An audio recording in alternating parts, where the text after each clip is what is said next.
Buenos días, tutor y compañeros. Mi nombre es Mayra Alejandra Vergel del programa Licenciatura en Matemáticas y en este momento me encuentro con el profesor Marco Vinicio. Profe, le doy la palabra.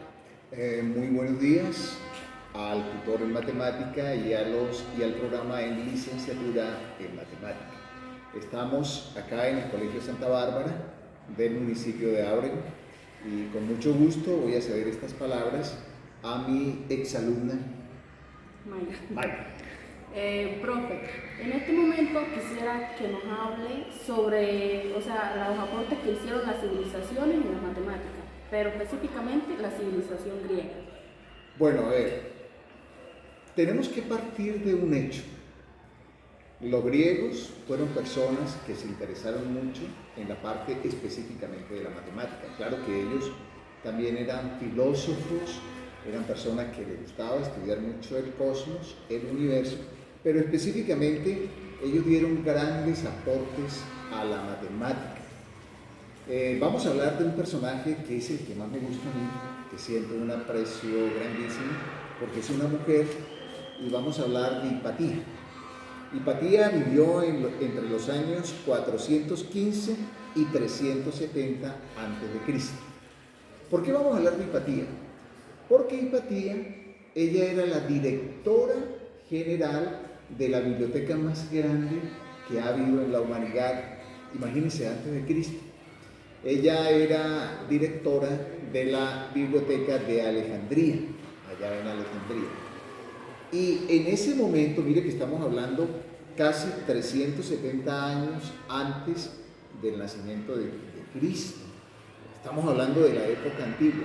Y resulta que los griegos en ese momento tenían todo el conocimiento, Mayra, de la matemática.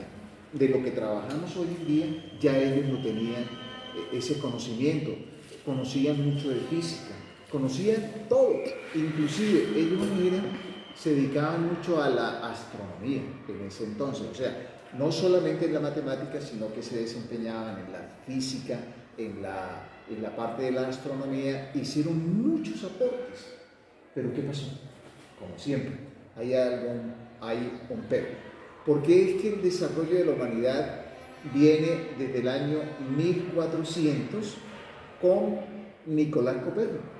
¿Qué pasó entre el año 370 a.C. y el año 1400 después de Cristo con Nicolás Copérnico?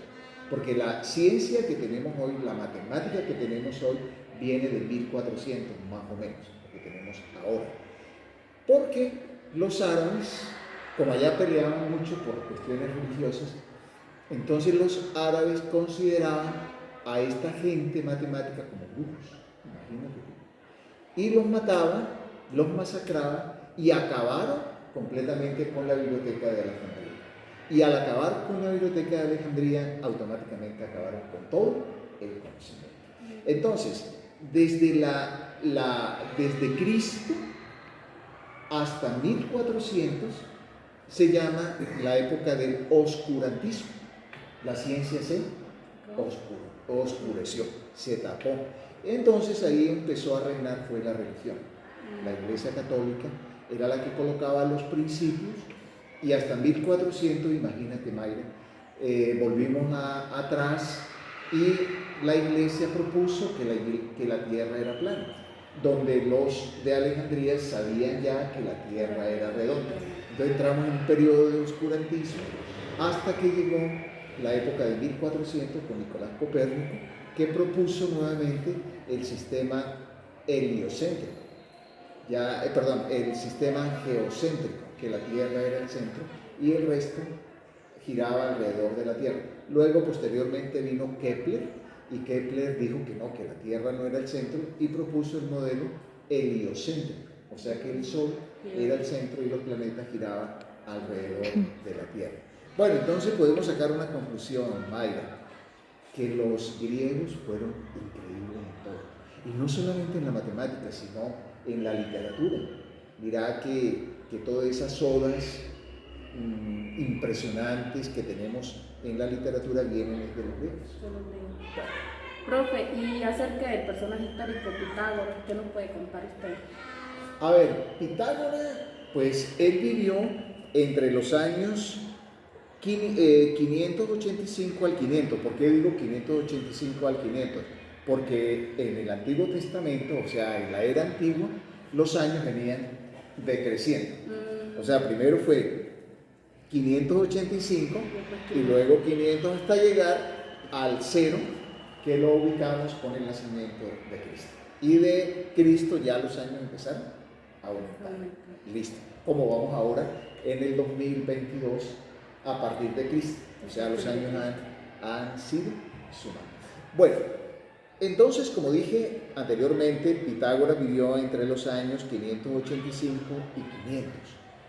Pitágoras fue un gran matemático, demasiado. Él tenía un concepto grande de la matemática y él vivió en aquella época del esplendor de Grecia, más que todo en Alejandría. Él fue muy contemporáneo, vivió un poquito después de Hipatía, pero en ese momento tenían todos esos conocimientos que tenía Hipatía. ¿Listo? El aporte más grande de Pitágoras es el teorema de Pitágoras. Sí, el teorema de Pitágoras fue el aporte más grande. Inclusive nosotros todavía seguimos utilizando el teorema de Pitágoras. ¿Para qué? Para explicar todo lo referente a triángulos. Nosotros en física también utilizamos el teorema de Pitágoras para hacer muchos problemas referenciados en triángulos. Entonces, el aporte fundamental que Pitágoras nos dio fue el teorema de Pitágoras. ¿Y para qué utilizamos el teorema de Pitágoras? Para solucionar triángulos rectángulos. Entonces, recordemos el teorema de Pitágoras que dice, en un triángulo rectángulo, recordemos que la diagonal es la hipotenusa. Uno de los catetos lo llamamos cateto adyacente y el otro lo llamamos cateto opuesto. Entonces, Mayra, si yo hago cuentas, imagínate, estamos en el 2022 y al 2022 le sumo 500 años, imagínate, me da más o menos 2522 años en que Pitágoras creó el teorema de Pitágoras y todavía lo seguimos utilizando. Sí. Bueno, Mayra, para finalizar, yo sí quiero que por qué no le hacemos unas tomitas a Pitágoras y a Hipatía, ¿te parece? Sí, puede ser. Entonces vamos y le hacemos las tomitas. Sigue a Mayra. Bueno, entonces aquí podemos ver, mire, este Pitágoras, ese gran matemático de la antigüedad, ahí lo tenemos a Pitágoras, que él fue el padre prácticamente de la geometría, que todavía estamos trabajando, y Pitágoras se une más luego con Euclides y formaron la geometría que tenemos hoy en día, que es la geometría euclidiana, ¿no? Pero ellos fueron los que dieron la base. Y aquí, Mayra, mira, tenemos la reina que fue Hipatía, porque ella fue excelente, fue una gran matemática, física, astrónoma, y bueno, ¿algo más? No, profe, muchas gracias, es para todo. No, siempre a la orden. Bueno,